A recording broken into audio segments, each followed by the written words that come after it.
The fluorescent lights of Chicago Memorial's ER hummed their familiar electric song as Dr. Maya Chen pressed her fingers against the unconscious boy's wrist, counting heartbeats against the second hand of the wall clock. 3:15 a.m. The witching hour her attending had called it during residency, when the boundary between life and death grew thin as tissue paper, when exhaustion made your hands shake and coffee no longer touched the fog behind your eyes. The child couldn't have been more than 7. Dark hair plastered to his forehead with sweat, skin pale beneath the trauma bay's unforgiving brightness. The paramedics had brought him in seizing, found unconscious in an alley off Roosevelt Road, with no ID, no parent, nothing but expensive clothes that didn't match the neighborhood where he'd been discovered. Maya's fingers found the steady thrum of his pulse, too slow but present. She pulled back his eyelid, checked pupil response. Sluggish. The monitor beeped its steady rhythm while her mind cataloged symptoms: altered consciousness, possible head trauma, fever spiking at 103. Her hands moved with practiced efficiency, ordering labs, imaging, IV fluids. This was the dance she knew, the one that made sense when nothing else in the world did. "Tox screen, CBC, metabolic panel," she called to the nurse. "And get me a CT of his head. Something's not right here." She'd been on shift for 11 hours already, had another 5 to go. The ER was unusually quiet for a Saturday night. Only 3 other patients in beds, all stable, all being attended to by other residents. This boy had become her responsibility the moment the ambulance doors had opened, his small body strapped to a gurney that made him look even more impossibly young. Maya studied his face as she worked, that nagging sensation crawling up her spine, the one she'd learned not to ignore during 4 years of medical school and 2 years of residency. Something familiar in the slope of his nose, the shape of his chin. Her mind flickered through the missing children reports she'd scrolled past that morning during her lunch break. A habit she'd developed, one the other doctors found morbid, but she couldn't seem to shake. Her coffee had been cold by the time she'd reached the one that made her pause. A boy reported missing 3 days ago from a custody dispute. 7 years old, dark hair, last seen wearing... Maya's breath caught. She looked at the designer sneakers someone had already bagged for evidence. The navy blue jacket with its discreet logo. The watch on his thin wrist that probably cost more than her monthly rent. Alessandro Marchetti. Age 7. Last seen with his mother during a supervised visit that had never ended. And if this was Alessandro Marchetti, then his father was... The ER doors slammed open. Maya's head snapped up, her hand instinctively moving to shield the boy's IV line as 4 men in dark suits strode through the waiting room like they owned it. They moved, with the kind of certainty that came from never being told no, never being made to wait, never having to follow rules meant for ordinary people. The man in front stood taller than the others, broader through the shoulders, his dark hair swept back from a face that looked like it had been carved from marble by an artist who understood both beauty and brutality. His suit probably cost what she made in a month. His eyes, dark, sharp, dangerous, swept the ER with the efficiency of someone conducting a threat assessment. Those eyes landed on Maya, then dropped to the boy on the gurney. Everything stopped. Maya watched the man's face transform. It lasted maybe 2 seconds, the mask cracking, something raw and desperate breaking through before he locked it down again. But she'd seen it. That moment when the powerful, dangerous man became just a father who'd found his missing child. Alessandro. His voice carried across the space, rough and low. Not a question, a prayer. He was moving toward them before Maya could process, before she could decide what to do with the knowledge settling like lead in her stomach. She knew who this man was. Everyone in Chicago did, even if the newspapers were careful about what they printed, even if the police looked the other way more often than not. Dominic Marchetti, head of the Marchetti family. The outfit, they called it in Chicago. A legacy of organized crime that had evolved with the times, adapted, survived. Violent when necessary, ruthless when crossed, untouchable by any law that mattered. and she was standing between him and his son. Maya's training screamed at her to follow protocol. Unknown child, possible kidnapping victim, no legal guardian identified. She should call security. She should call the police. She should stall until someone with more authority could make the decision about whether to let this man, this criminal, take custody of the boy. But her hands were still on Alessandro's wrist, feeling his pulse flutter like a trapped bird. And she was looking at Dominic Marchetti's face as he took in his son's pale skin, the IV line, the monitors, the fever that made the child's small body tremble even in unconsciousness. She had 60 seconds, maybe less, before he reached them. 60 seconds to decide if she was going to be the person who stood between a dangerous man and his dying child. 60 seconds to choose between the rules that had governed her entire careful, controlled life and the instinct that told her this father's terror was real. Dominic Marchetti's eyes met hers across the trauma bay, and Maya felt the weight of that gaze like a physical thing. He was waiting for her to move, to call for security, to stop him. She could see the tension in his shoulders, the barely leashed violence in the way his hands had curled into fists at his sides. He would go through her if he had to, through her and anyone else who got between him and Alessandro. But he was waiting, giving her the choice. Maya's fingers remained steady on the boy's wrist, her other hand adjusting the IV drip with the kind of calm that came from years of holding steady in crisis. She'd made her decision before she'd even realized it. The moment she'd seen that raw desperation crack through Dominic Marchetti's controlled exterior, she'd taken an oath. First, do no harm. Keeping a father from his critically ill child. That was harm. Whatever else Dominic Marchetti might be, whatever he might have done, in this moment, he was just a man who'd been looking for his missing son for 3 days. "Mr. Marchetti?" she said, her voice carrying clear and professional across the ER. Not a question, acknowledgement, permission.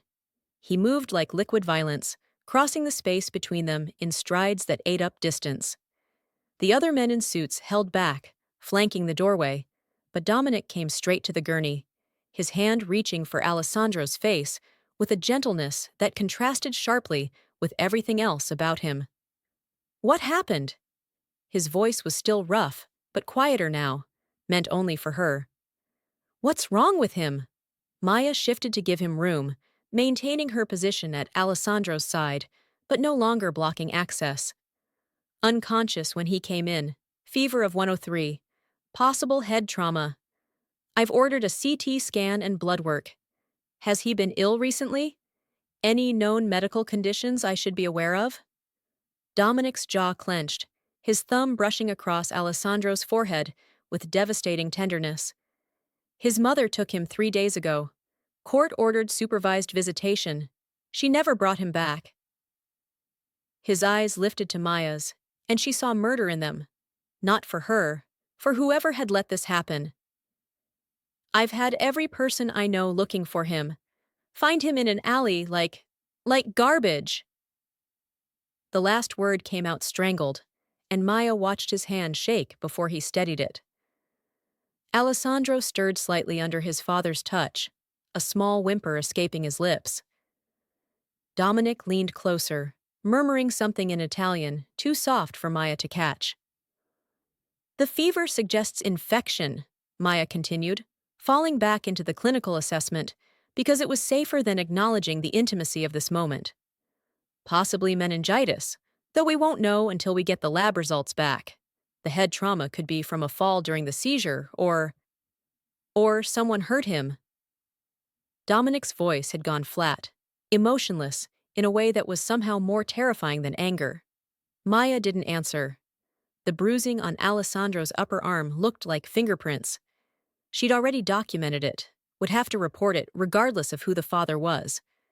But in this moment, with Dominic Marchetti's hand cradling his son's face like the child was made of spun glass, she found she couldn't summon the professional distance that usually came so easily. "Dr. Chen?" Her attending's voice cut through from across the ER, sharp with warning. "Is there a problem?" Maya looked up to find Dr. Patricia. Morrison approaching, her expression a mixture of concern and barely concealed alarm. Behind her, two security guards had materialized, hands on their radios. Someone had made the call Maya had chosen not to make. "No problem," Maya said, infusing her voice with a confidence she didn't entirely feel. "Mr. Marchetti is Alessandro's father. I was just explaining his son's condition." Dr. Morrison's eyes flickered to Dominic, recognition crossing her features. To her credit, she didn't falter, just moved to the opposite side of the gurney and began her own assessment. "Mr. Marchetti, I'm going to need to verify your identity and your custody status before—" "He has full custody," Dominic interrupted, his free hand already pulling out his wallet. "Sole legal and physical custody. The mother's visitation is supposed to be supervised by a court-appointed guardian. She took him anyway." He handed over his license, then a folded court document that looked like it had been carried in his pocket for days. Dr. Morrison examined both with the kind of careful scrutiny that wouldn't be swayed by reputation or intimidation. Maya found herself respecting the older woman's composure, even as she felt her own heart hammering against her ribs. "This appears to be in order," Dr. Morrison said finally, handing the documents back. She looked at Maya. "CT results?" "Not back yet. 15 minutes, maybe." "Then we wait." Dr. Morrison turned to Dominic with the same stern expression she used on worried parents in the pediatric ward. "Mr. Marchetti, you can stay with your son, but I need you to remain calm. If you interfere with his treatment in any way—" "I won't." Dominic's voice carried absolute conviction. "Just help him, please." The please landed like a hammer blow. Maya watched Dr. Morrison's expression soften fractionally. The same recognition Maya had felt earlier. That beneath the expensive suit and the dangerous reputation, this was just a terrified father. "Dr. Chen is one of our best residents," Dr. Morrison said, nodding toward Maya. "Your son is in good hands. We'll do everything we can." She withdrew, taking the security guards with her, though Maya noticed they didn't go far. The other men in suits remained posted at the entrance, silent sentinels who watched everything with predatory stillness. Maya adjusted Alessandro's V, checked his vitals again. His fever hadn't broken, but it wasn't climbing either. Small mercy. The boy's breathing remained steady, if too shallow. She needed those test results. "You made a choice." Maya's head snapped toward Dominic. He was still focused on his son, but the words were clearly meant for her. "Yes," she said simply. "Why?" Now he looked at her, his dark eyes searching her face with an intensity that made her want to step back. She held her ground. "Because he's a sick child who needs his father." Maya kept her voice even, professional. "Whatever else might be true, that's what mattered in the moment. I had to decide." Something shifted in Dominic's expression. Surprise, maybe, or a reassessment. He studied her for a long moment, taking in her rumpled scrubs, the exhaustion she knew showed in the shadows under her eyes, the coffee stain on her shoulder from an incident 6 hours ago she'd barely registered. "You recognized him," Dominic said, "from the missing persons report." "Not a question," Maya nodded. "And you knew who I was." Another nod. "But you let me through anyway." Dominic's voice dropped lower, almost wondering. "You could have called security immediately, stalled, made me wait while you verified everything, but you didn't." "No," Maya agreed. "I didn't." "Why?" he asked again, more insistent this time. Maya's hand remained steady on Alessandro's wrist, feeling the fragile pulse beneath her fingers. "Because I looked at your face when you saw him, and I saw my father's face when I was 7, and I fell off the jungle gym and broke my arm. The fear, the desperation, the absolute terror that your child might be hurt beyond your ability to protect them." She met Dominic's eyes directly. "That's not something you can fake, and it's not something that changes based on what you do for a living." The CT scan came back clean. No skull fracture, no bleeding, No sign of the trauma Maya had feared. The blood work told a different story. Bacterial meningitis, confirmed by the spinal tap she'd performed while Dominic had stood against the wall, his face carved from stone as he watched her insert the needle between his son's vertebrae. Bacterial? Dominic's voice had cracked on the word. How serious? Very, Maya had answered honestly, already calculating antibiotic dosages in her head. But treatable. We caught it early. If you'd found him even 12 hours later? She'd left the rest unspoken, but they'd both understood. That had been 8 hours ago. Now the sky outside the hospital windows was beginning to lighten, the ugly gray of pre-dawn giving way to the pale gold of early morning. Maya's shift had ended 2 hours ago, but she'd stayed, telling herself it was to monitor a critical patient, ignoring the knowing look Dr. Morrison had given her when she'd volunteered to remain through shift change. Alessandro had been moved to the pediatric ICU. The antibiotics were working. His fever had dropped to 101. His breathing had deepened into something more natural. He'd even opened his eyes once, briefly, confusion and fear clearing when he'd seen his father sitting beside the bed. Papa, he'd whispered, the word barely audible.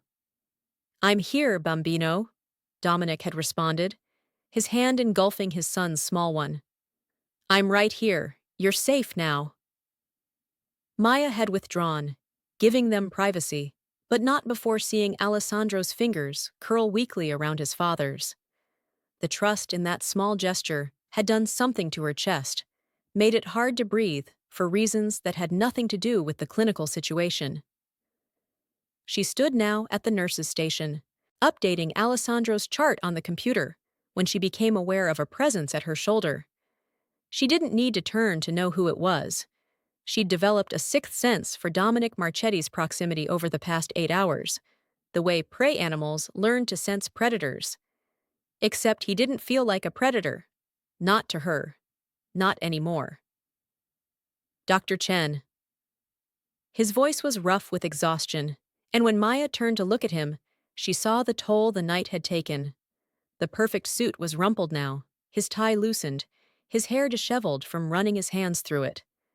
The mask of control had worn thin, leaving the raw fear and relief beneath more visible. I wanted to thank you for what you did, for letting me through.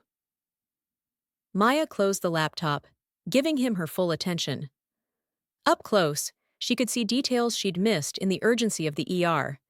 The scar that bisected his left eyebrow, the faint lines around his eyes that suggested he smiled more than his reputation would indicate, the surprising length of his eyelashes. He smelled like expensive cologne and coffee and fear sweat, an oddly human combination. You don't need to thank me, Maya said. I was doing my job. No, Dominic shook his head, leaning against the counter with a weariness that seemed to go bone deep. Your job was to follow protocol, call security, verify custody, protect yourself legally. You didn't do any of that. You took a risk for Alessandro. He paused, his dark eyes holding hers. For me. Maya felt heat climb her neck, uncomfortable with the gratitude, with the intimacy of this conversation happening in the fluorescent brightness of the Pequot nurses' station. Around them, the hospital continued its endless rhythm, monitors beeping, nurses moving between rooms, the occasional overhead page. But in this small bubble of space, it felt like they were alone. How is he? She asked, deflecting. Sleeping. Really sleeping now, not unconscious. The nurse said his fever's down to 100.2. Dominic's voice carried wonder, like he couldn't quite believe the good news. She said if it keeps dropping, he might wake up soon. Really wake up, I mean, be himself. The antibiotics are working faster than I'd hoped, Maya confirmed. His age works in his favor, children are resilient, and we got him on the right medication quickly. She hesitated, then added, He's going to be okay, Mr. Marchetti. Barring complications, he should make a full recovery. She watched the words land, watched Dominic close his eyes and take a breath that seemed to come from somewhere deep in his chest. His hands, which had been gripping the counter edge, slowly relaxed. When he opened his eyes again, they were suspiciously bright. "Dominic," he said, his voice rough, "you saved my son's life. I think we're past Mr. Marchetti." "I didn't save his life," Maya corrected gently. "The antibiotics did that. I just identified the problem and prescribed the treatment." "You made a choice that let me be there when he woke up the first time. You made a choice that meant he saw me, knew he was safe, before he slipped back under." Dominic straightened, his full height and presence suddenly overwhelming in the small space. "You made a choice that could have cost you your career if I'd been anyone else. If I'd been what the newspapers say I am." Maya met his gaze directly. "And are you what the newspapers say?" It was a bold question, probably inappropriate, definitely unprofessional. But exhaustion had stripped away her usual filters, and there was something about the way Dominic Marchetti looked at her, like she was real, solid, important, that made her want to push past the polite boundaries they'd been dancing around. Dominic studied her for a long moment, his expression unreadable. Then, surprisingly, he smiled, a small, sad curve of his lips that made him look younger and infinitely more dangerous all at once. "Some of it," he admitted. "Not all.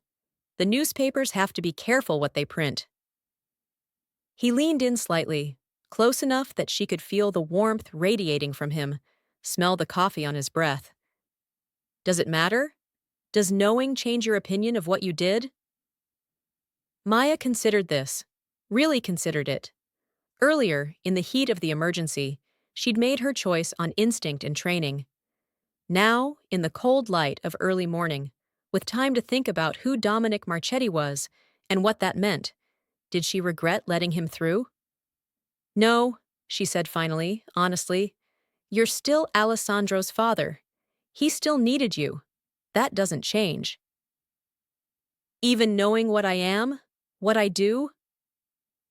"I don't know what you do," Maya pointed out. "I know what people say about you, what the newspapers imply, what the crime statistics suggest. But I don't know." She held his gaze. "And right now, standing here after keeping your son alive through a critical night, I'm not sure it matters. My job is to treat patients, not judge their families." Dominic made a sound that might have been a laugh, or might have been something else entirely. "You're either remarkably naive, Dr. Chen, or remarkably brave." "Maya," she heard herself say, "if we're past Mr. Marchetti, we're past Dr. Chen." His eyes widened slightly, and she realized what she'd just done. Extended an invitation to something beyond professional courtesy, beyond the temporary intimacy of a shared crisis. She should take it back, should retreat behind the formal boundaries that kept her safe. But she didn't. "Maya," Dominic repeated, testing the name on his tongue. "It suits you, strong but gentle, like how you handle that terrifying needle you stuck in my son's spine." "That terrifying needle saved his life," Maya said, but she was smiling despite herself. "I know."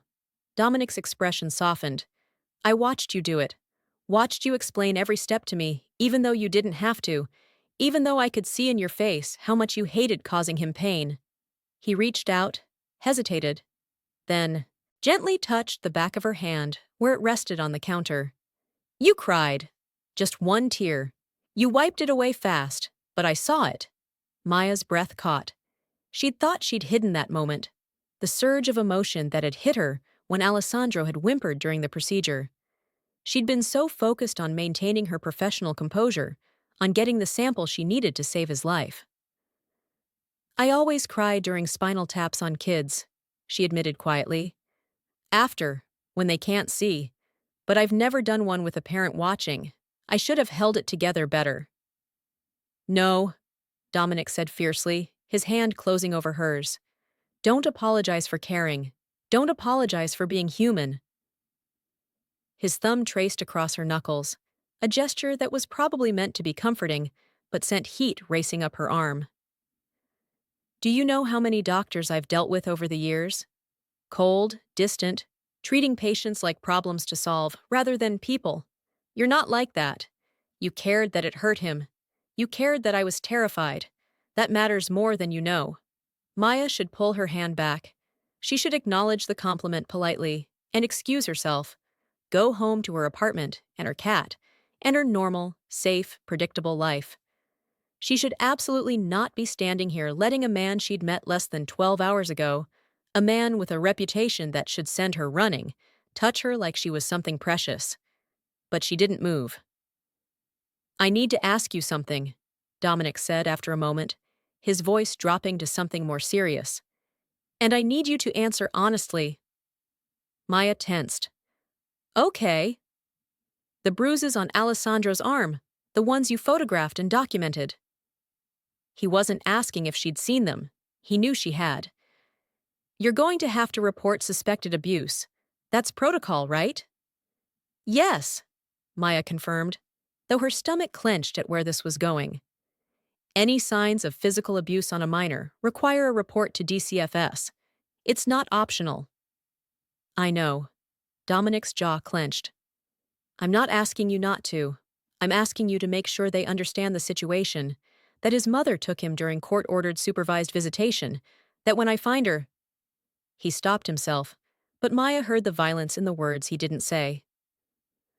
"The police are already involved," Maya said carefully. "Missing child report, suspected kidnapping. The bruising will be documented as part of that investigation." "The police?" Dominic's laugh was bitter. "You think they'll do anything? You think they'll pursue this with any real urgency?" He leaned closer, and Maya could see the rage burning beneath his exhaustion. His mother took him because she was angry about losing custody. She took him knowing I'd tear this city apart looking for him. And somewhere during those 3 days, he got sick, got hurt. And instead of bringing him to a hospital, she dumped him in an alley and disappeared. Maya's fingers tightened under his. "Where is she now?" I don't know yet." The words came out through gritted teeth. "But I will, soon." "Dominic." Maya said his name carefully, fully aware of the nurses who might be listening, the cameras recording in the corners. "Whatever you're thinking of doing." "I'm thinking of protecting my son," Dominic interrupted. "I'm thinking of making sure nothing like this ever happens again." His eyes locked with hers, and she saw something feral in them, something that reminded her exactly who and what he was. "You don't have to approve. You don't have to understand. But don't ask me to let this go. Don't ask me to trust the system when the system has failed my son at every turn." Maya opened her mouth to respond, then closed it. What could she say? That he should trust the police, the courts, the social services that had apparently supervised a visitation that went catastrophically wrong. That he should believe in justice when his 7-year-old son had been found unconscious in an alley. "I'm not asking you to let it go," she said instead, choosing her words with care. "I'm asking you not to do something that will take you away from Alessandro. He needs his father. Whatever happens next, whatever you decide to do about his mother, he needs you here, whole and free, not in prison or dead, because you chose revenge over being present." Dominic stared at her, something shifting in his expression. "You're not afraid of me?" "Should I be?" "Most people are. Most people hear my name and they look away, cross the street, make sure not to attract my attention." He studied her face like he was trying to solve a puzzle. "But you stood between me and my son in the ER. You looked me in the eye when I was ready to walk through anyone to get to him. You're looking at me now like I'm just a person." "You are just a person," Maya said simply. "A person who loves his son. A person who's been through hell tonight. A person who probably hasn't eaten or slept in days and is running on adrenaline and fear." She turned her hand over under his, lacing their fingers together in a gesture that felt both natural and terrifying. "You're also probably a dangerous person who does dangerous things. I'm not naive, Dominic. I can see both things at once." His hand tightened on hers. "And that doesn't scare you?" Maya thought about lying, about giving him the reassurance he seemed to be seeking, but she'd asked him for honesty, and she owed him the same. "It terrifies me," she admitted. "Standing here, holding your hand, feeling like there's something happening between us that shouldn't be possible after one night. That scares me more than anything has in a long time." She took a breath. "But being scared doesn't mean I'm going to run. It just means I'm paying attention." Alessandro was discharged 5 days later, his fever gone, his strength returning in increments that made the pediatric nurses coo over him.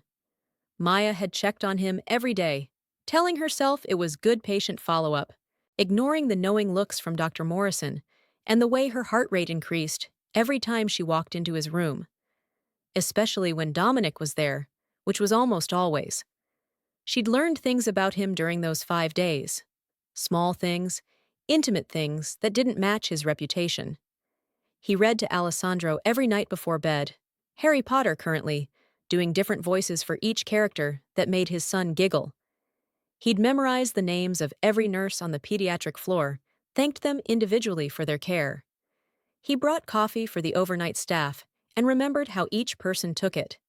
He also had guards posted outside Alessandro's room 24 hours a day, had his son's meals tested before letting him eat them, and made phone calls in the hallway that ended with him staring at his phone screen with an expression that made Maya grateful she couldn't hear the other end. On the third day, he'd cornered her in the hallway outside Alessandro's room. "Have dinner with me," he'd said without preamble.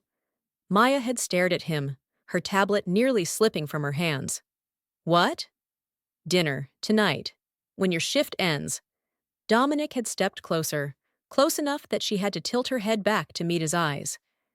"I want to talk to you, away from the hospital, away from my son. Just talk." "I don't think that's a good idea," Maya had managed, even as part of her screamed that she was an idiot for refusing. "Why not?" "Because you're a patient's father. Because there are professional boundaries. Because—" she gestured helplessly between them. "Because this, whatever this is, it's just proximity and high emotion and gratitude. It's not real." Dominic had looked at her for a long moment, then reached out and gently tucked a strand of hair behind her ear, his fingers lingering against her jaw. "You think what I feel when I look at you is just gratitude?" Maya's breath had caught. What else could it be? We barely know each other. "Then have dinner with me, so we can know each other." His thumb had traced across her cheekbone, the touch devastating in its tenderness. "One dinner, Maya. If after that you want to walk away, I'll let you go. No pressure, no expectations. But give me one evening to show you that this is real." She'd said yes. God help her, she'd said yes.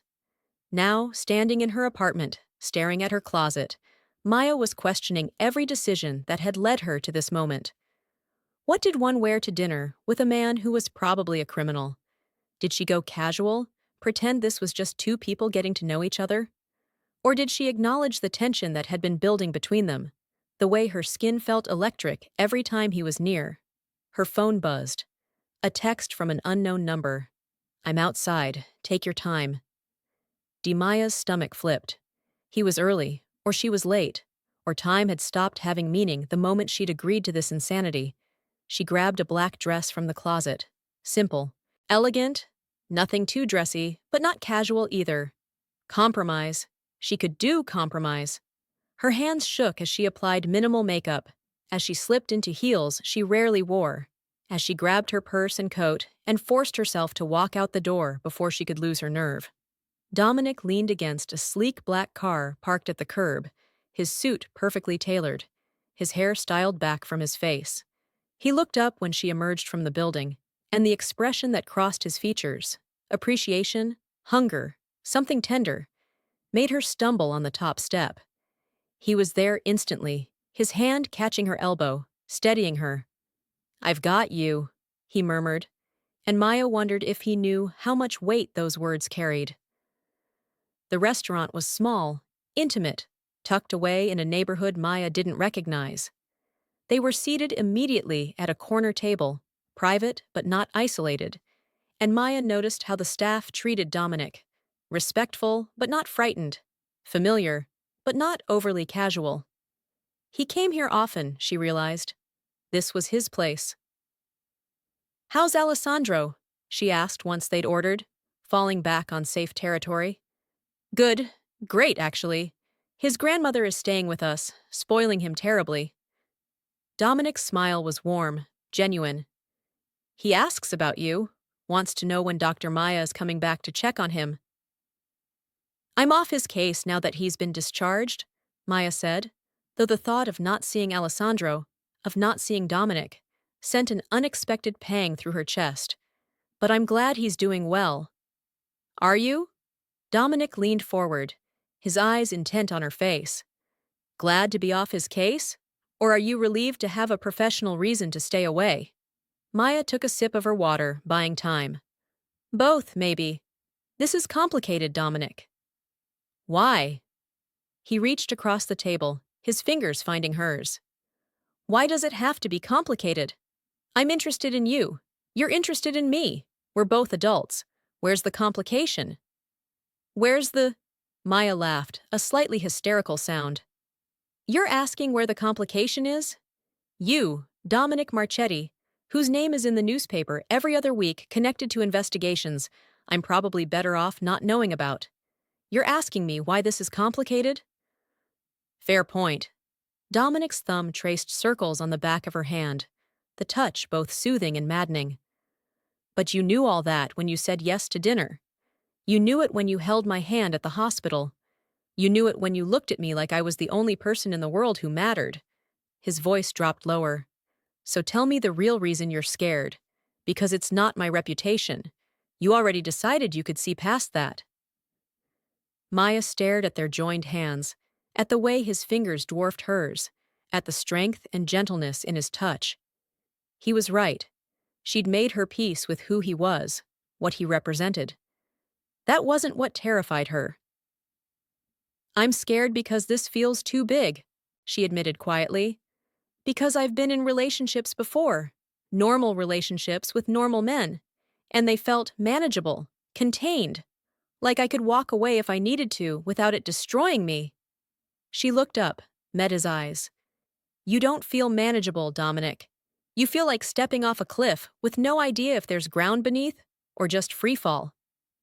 "And if it's free fall?" Dominic asked softly. "Would that be so terrible?" "If I'm falling alone, yes." Maya's voice was barely a whisper. "If I'm falling and you're just standing at the edge watching, that would destroy me." "Maya." Dominic said her name like a prayer, like a promise. He stood, moving around the table in one fluid motion, pulling her to her feet and into his arms, before she could process what was happening. "Look at me. Really look at me." She did, tilting her head back to meet his gaze, close enough now to see the flecks of gold in his dark eyes, close enough to feel his heart beating against her chest. "I'm not standing at the edge," Dominic said, his voice rough with emotion. "I jumped the moment I saw you standing over my son, making the choice to let me through. I've been falling every second since then, and it's terrifying and exhilarating, and I don't know where we land. But I know I don't want to do it without you." Maya's breath shuddered out. "This is insane. We barely know each other." "Then we'll learn, together, while we fall." His hand came up to cup her face, his touch reverent. "I know this is fast. I know it's complicated. I know there are 1,000 reasons you should walk away. But Maya, I'm asking you not to. I'm asking you to take the risk, to give us a chance." She should say no, should protect herself, protect her carefully ordered life from the chaos that was Dominic Marchetti. Should remember all the reasons this was a terrible idea. But she looked at him, really looked at him, and saw the same fear in his eyes that she felt in her chest. The same desperate hope, the same terrifying certainty that this thing between them was real, dangerous, possibly catastrophic, and absolutely worth it. "Okay," Maya whispered. "Okay?" Dominic's eyes searched hers, like he couldn't quite believe what he was hearing. "Okay," she repeated, stronger now. I'm scared out of my mind, and this is probably the most reckless thing I've ever done. But, okay, let's fall together and see where we land. Dominic's smile was brilliant, transforming his entire face. You won't regret this. I swear to you, Maya, I will do everything in my power to make sure you never regret this. You can't promise that, Maya said, even as she leaned into him. You don't know what's going to happen. No, Dominic agreed, but I can promise I'll be there. Whatever happens, wherever we land, I'll be right there with you, no matter what. He kissed her then, soft and sweet and full of promise, and Maya felt herself let go. Of her fear, of her careful control, of all the reasons this should never work. She wrapped her arms around his neck and kissed him back, falling and flying all at once. When they finally broke apart, both breathing hard, Dominic rested his forehead against hers. Take me home, Maya said, making another reckless choice, another leap. Take me home and don't let me overthink this. Are you sure? Dominic asked, even as his arms tightened around her. No, Maya admitted, but I'm doing it anyway. That's what falling means, right? Letting go even when you're terrified? Dominic's laugh was warm against her lips. That's exactly what it means. They left the restaurant hand in hand, stepping out into the Chicago night together, and Maya thought about the choice she'd made in the ER, to let Dominic through, to trust her instincts over the rules. Every choice since then had led her here, to this moment, to this man whose hand held hers like she was precious. She was falling. They both were. And maybe, just maybe, they'd figure out how to fly.